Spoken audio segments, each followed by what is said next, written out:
Oh look, it's where the fucking Universal title is right now.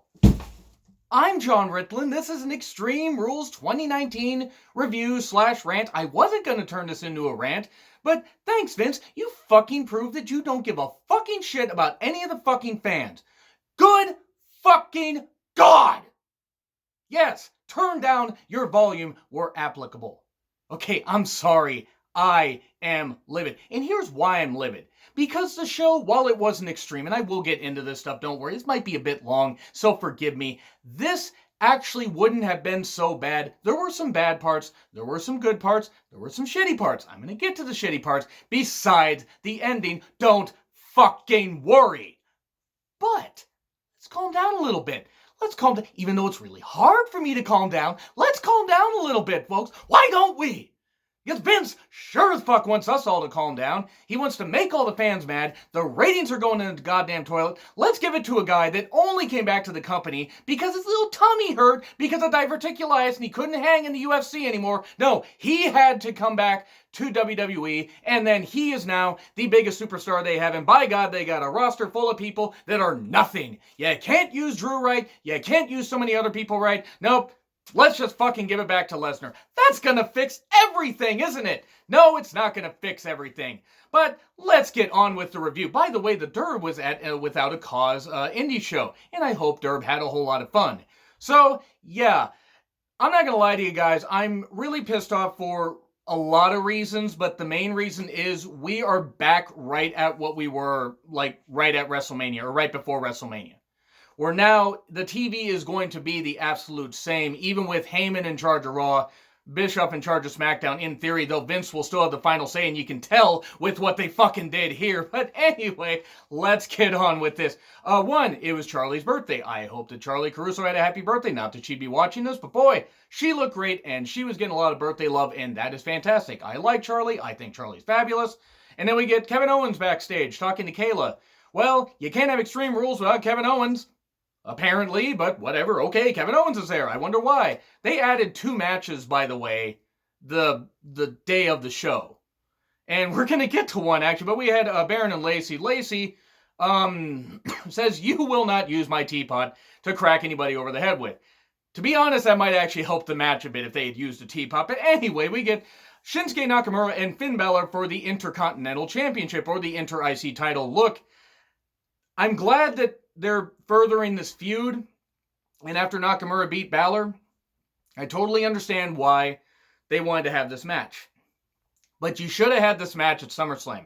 Build it up where Balor is concerned and everything, and wondering if he can actually beat Shinsuke, and then maybe we get the Demon versus Nakamura, which we're probably going to get at SummerSlam. That's just going to be hot potato in a title, because it was literally, again, added the day of the show. That's not how you do right by a couple talents like this. You can think what you want about Shinsuke, you can think what you want about Balor and his title reign. The Intercontinental Championship and the Prestige deserved a lot better than this. It was much like their SmackDown live match that they had earlier this week. There were ads during this match and the following match. I know it's for YouTube and other streaming platforms, but for fuck's sake, please stop disrespecting the fucking people that are wrestling. You run your own network, stop it. But, whatever. Good stuff. Shinsuke wins with Kinshasa to the back of the head, and another Kinshasa. 1, 2, 3. The Intercontinental Championship, something that has been prestigious since 1979? 79? 80? Something like that. Pat Patterson, first ever champion. Mr. Perfect. Bret Hart. British Bulldog. Shawn Michaels, multiple time champion. Jericho. Miz. Jeff Jarrett. He was a fine Intercontinental champion. Razor Ramon. Whole bunch of others. So many good people. Cody Rhodes tried to bring prestige back to it. Nope. Let's put it on the pre-show. Look, I'm glad that they gave these guys a chance to go out there and light up the crowd. That's great. I'm just saying you could have done a little bit better with this. You didn't. You should have had this on the main show. Because you could have put one of these other matches. You could have put the Raw Tag Team Championship on the pre-show. Much as I love the Revival and the Usos, you could have put the Intercontinental title match on the pre-show. But whatever. Nakamura's a champion. People are like, oh, Shinsuke's a champion. Shinsuke's a champion. Great.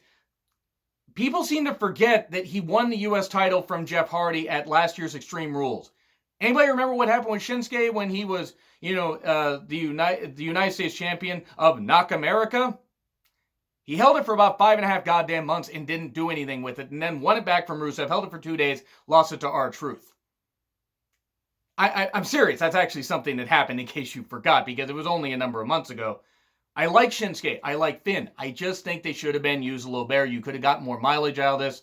You didn't need to hotshot this thing, because now I fear that we're going to get Balor versus Nakamura at the pay-per-view at SummerSlam, and we might hightail the title back, which is a bad idea unless Shinsuke beats the Demon and becomes the first guy to beat the Demon, well, on the main roster, because Joe actually beat the Demon on NXT. But anyway, it was what it was. I just didn't like they changed a prestigious championship on the pre-show like this.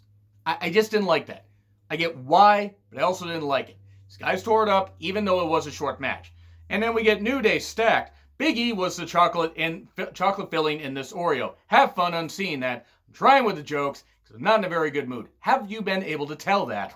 Tony Nese versus Drew Gulak, Cruiserweight title. Starts off hot, goes right to an ad.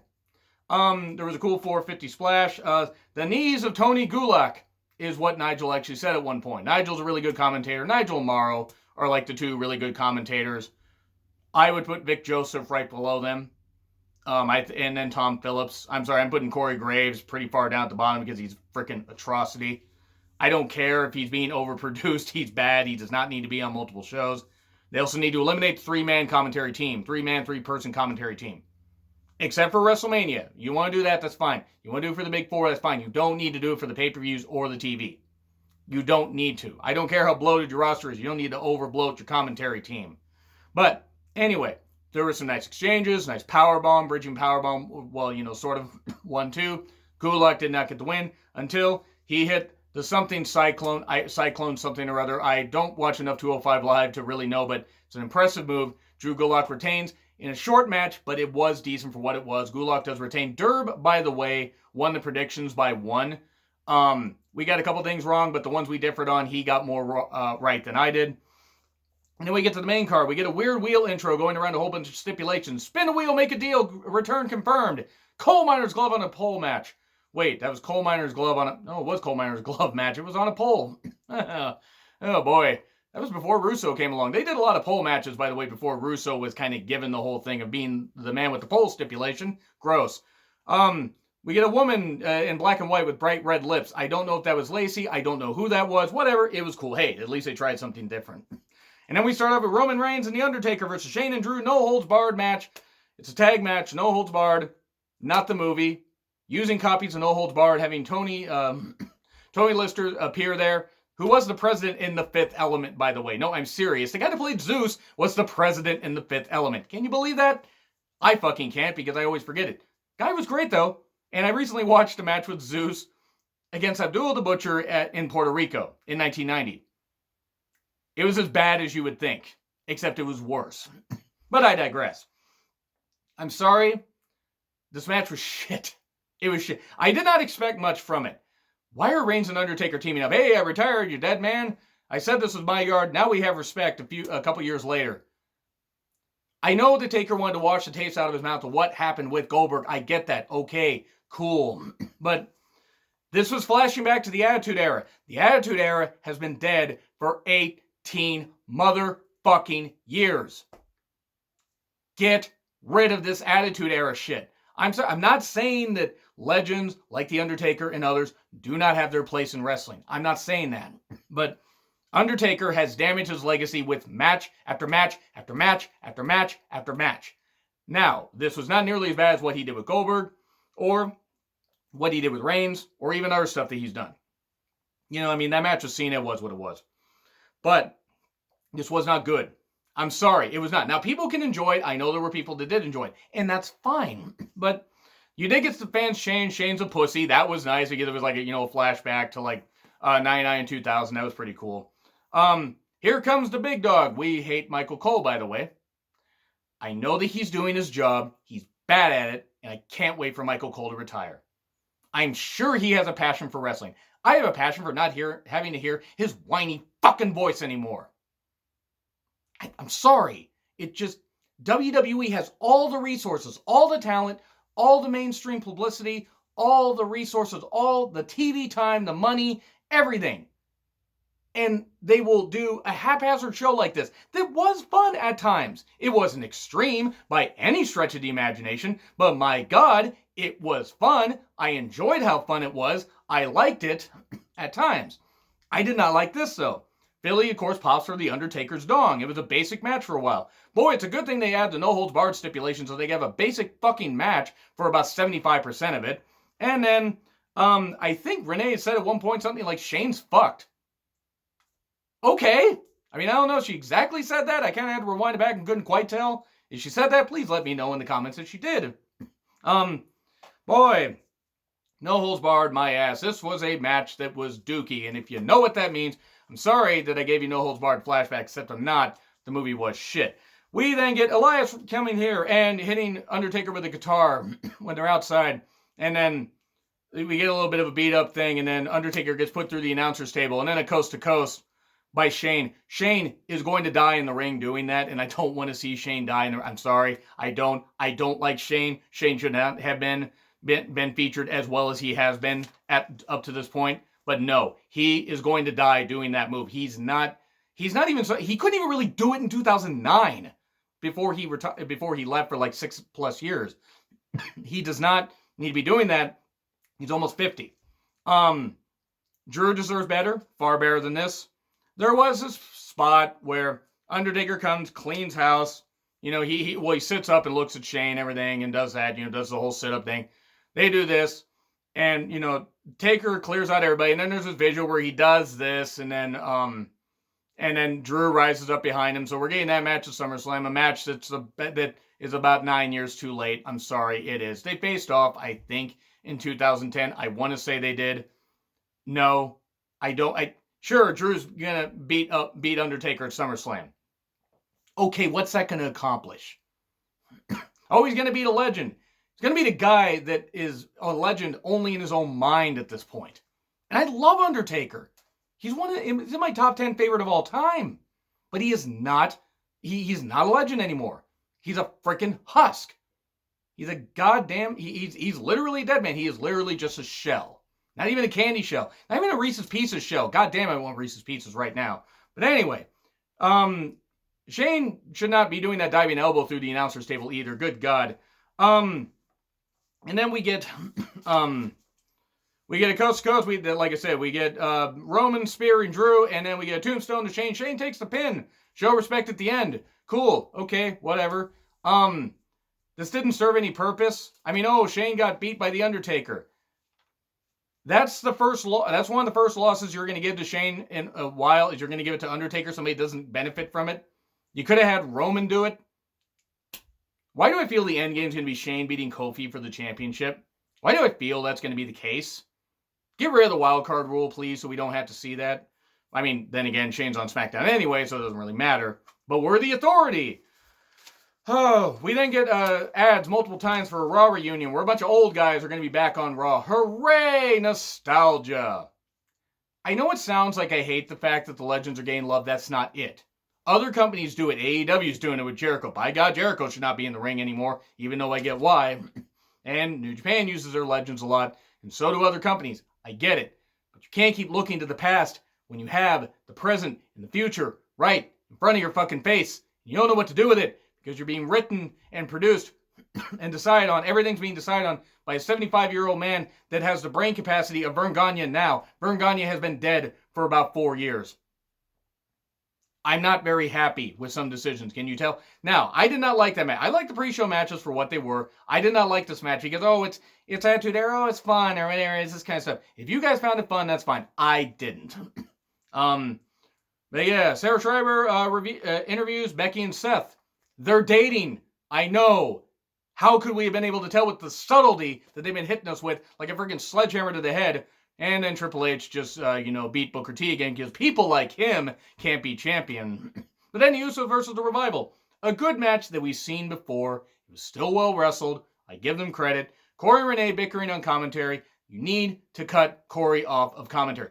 Put him on Raw if you want to. But keep him off SmackDown, or put him on SmackDown and keep him off of Raw. Something. You have to put Corey on one of these shows, not both. You can't keep doing it. It's not even the overexposed thing. He's just not good at it. He's like if Jesse Ventura like had a major ego and thought that he was better than he actually was. So Jesse Ventura in WCW. But Jesse Ventura at least was good in the ring to an extent and earned his credibility. I hate to say it, but Corey hasn't. Corey was fine in NXT, but that main roster run has not been good. I know, Vince is overproducing. Okay, there are some that can overcome that, and Corey just at this point is talking over everybody. It's not good TV. And then the Revival win. It's a good series of like close near falls and everything. Some, Shatter Machine, after some splashes and everything. Some, good near falls. That was some good stuff. 1, 2, 3. Revival retained. Cool. I don't know who the fuck's going to beat him. Probably the Viking Raider Warhead Experience or whatever. Okay, Warhammer Experience. And then we get Cesaro versus Alistar Black. Disappointing. And I didn't want to be disappointed by this. It was too short. They should have cut some time off of some of these other matches and made this about 15 minutes, 12 to 15 minutes.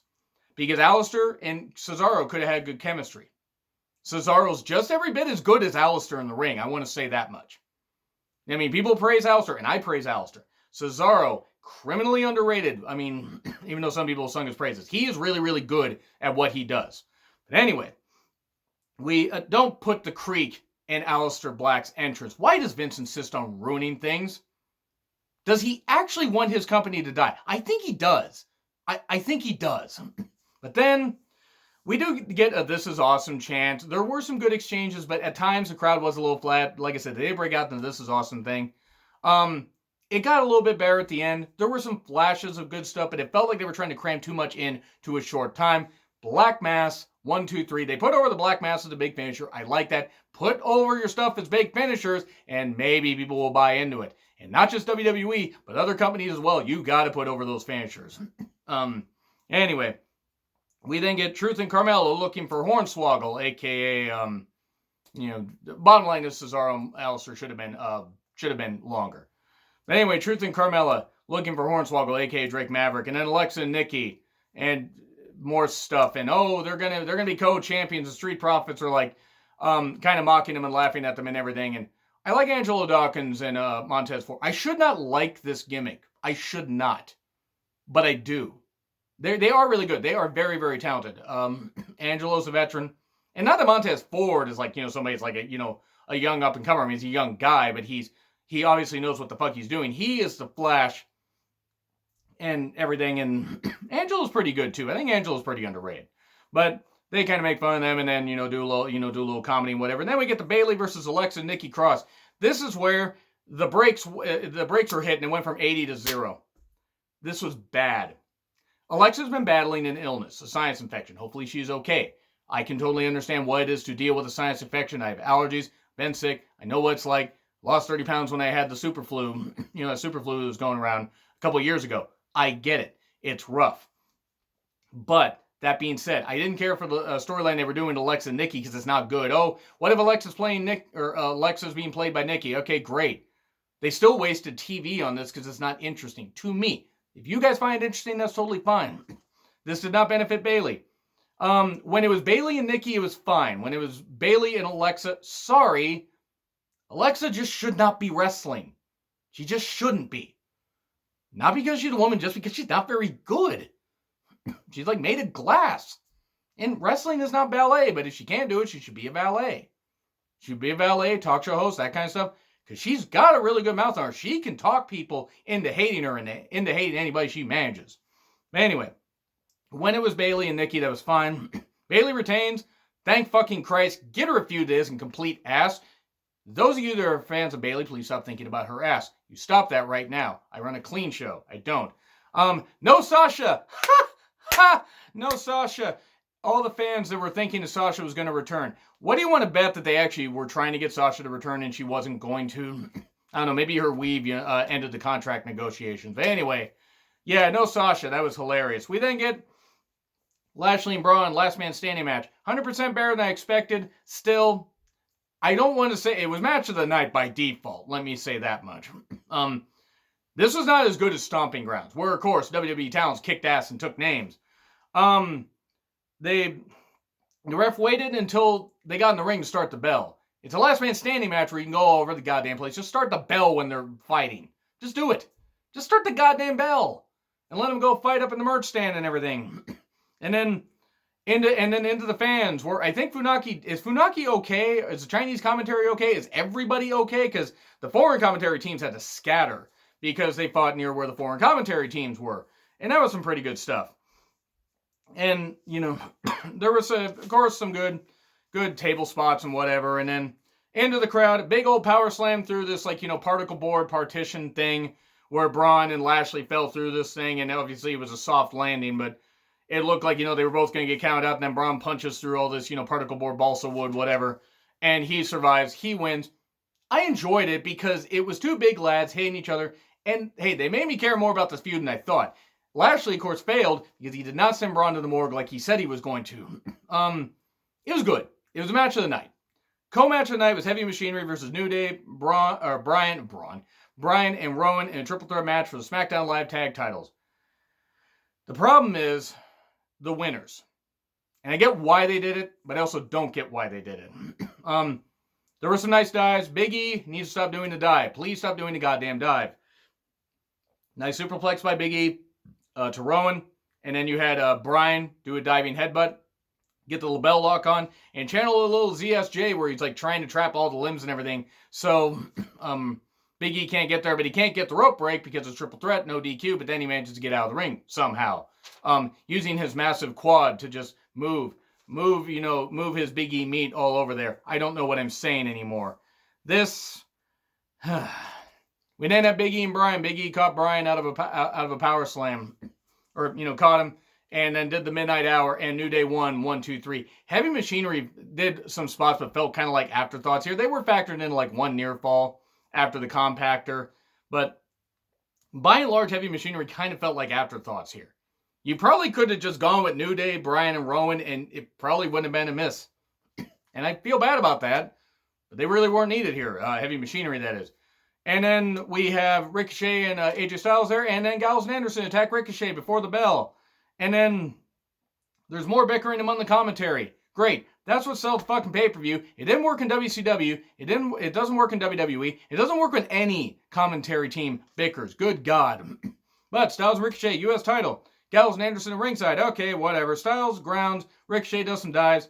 It was good in parts. Their best match actually was where, Ricochet, or their first match and everything. That was better. The stuff they did on Raw. That was better. This had its moments, but I'm worried because this smacks of Styles versus Owens for the U.S. title in 2017, where that feud was good, but then went on forever. Now, after Anderson got kicked into the ring and the referee got distracted, Gallows pulls Ricochet down, hits his groin on the top rope, not on the apron, because as we know, it's the hardest part of the ring. And then Styles does a really cool backward Styles clash. That was impressive. 1, 2, 3. I get why Styles won. Now, Styles doesn't need the championship. To justify his heel turn, I get why he won it. But at the same time, if the goal is to give it to Styles for a month and then give it right back to Ricochet at SummerSlam, it's not even going to be a month. It's going to be just under a month. I'm sorry. This isn't going to really benefit Ricochet, especially if you continue the feud after he wins the title back. They booked themselves into a corner here. Now Styles as a heel, I'm fine with. Ricochet as a chasing champion, I'm fine with. You should have just had it happen on Raw. Ricochet could have lost here, and then Ricochet could have gotten one final match at SummerSlam, and he could have done that. Because otherwise, I don't know. I just feel like switching a title for the sake of switching a title isn't exactly going to work. Now, I get why they did it, but I wasn't the biggest fan of it. Though I understand it. Because I don't think it's going to benefit Ricochet once he wins the title back. It's like, oh, great, he wins it, and then he'll probably lose it to the next person he feuds with. And then the U.S. title means basically nothing, by the way. And there's all due respect to the people that held it before, except Baron Corbin and Bobby Roode. And I like Bobby Roode, but then Randy Orton. Then Jinder Mahal held it last year. Jinder Mahal, former WWE champion. Thank God we're not back there with a horrible main champion on one of the brands, except we are. Match was fine. If Styles loses it to SummerSlam, cool, whatever. And then we get Ziggler versus Owens, stunner, and it's over. Okay, whatever. Owens then cuts down Shane. He leaves. Interview with Joe. He wants to end Kofi. This match ended within 7-8 minutes. Joe is over, so is Kofi. Joe targets Kofi's fingers. He even smashes him into the steel steps. That was pretty brutal. There were some cheers of "We want Lesnar." No, we don't. The ones that were chanting, "No, we don't," were actually pretty smart. The ones that were chanting "We want Lesnar," I'm sorry. Look, you guys are allowed to cheer for what you want, but that's part of the problem. You want part-timers instead of people that are actually, I don't know, can benefit the company. People that are there day in, day out. I mean, I like popping for legends returning or, part-timers returning. I don't consider Lesnar a legend. Whatever.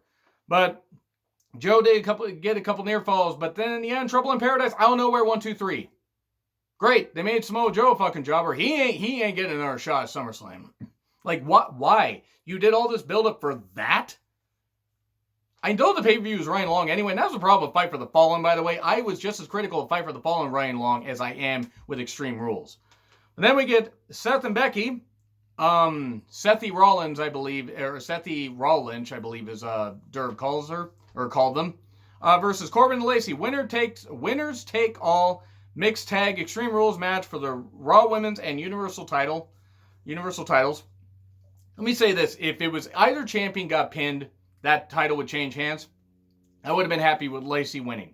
Because Lacey is Raw Women's Champion. While I admit that she's got some growing to do, the only payoff with this Lacey-Becky feud going on this long is to have Lacey win. And they booked themselves in the one match where that couldn't happen, because then we were going to make Corbin Universal Champion, which we didn't want. And somehow they made me wish that Corbin would have been Universal Champion, because for fuck's sake. The end result. More "We want Lesnar." No, we don't chance. We get it. Rollins and Lynch, fuck. We get it. Good for them. Don't shove it down our goddamn throats. Mr. Small Package anyway. So moving on. Good Kane shots. There was some good weapon usage. Corbin is just not main event material. He's not. He's fine in gimmick matches. He's fine in multi-person matches. He is not a good main event guy. He's not.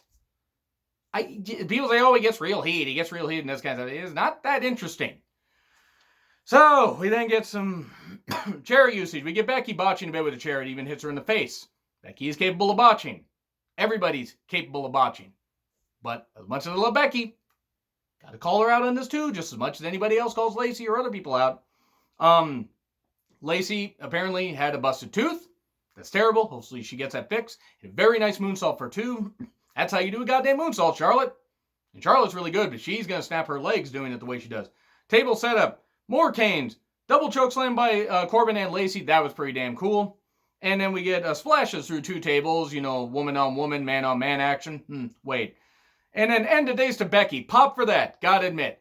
And then people were like, I think Corey even was like, that's too far. It's a fucking Extreme Rules match. The men should be able to face the women. The women should be able to face the men. I'm just saying, if you're going to have the women attack the men should be able to attack the women. I mean, I'm not the biggest fan of intergender wrestling, but if you're going to do something like this, fucking go all out. I mean, don't go to where it's like, they drop the women on their heads or anything like that. But for fuck's sake, if they're going to put the women in there, have them do it. It was safe. Corbin's not an unsafe worker.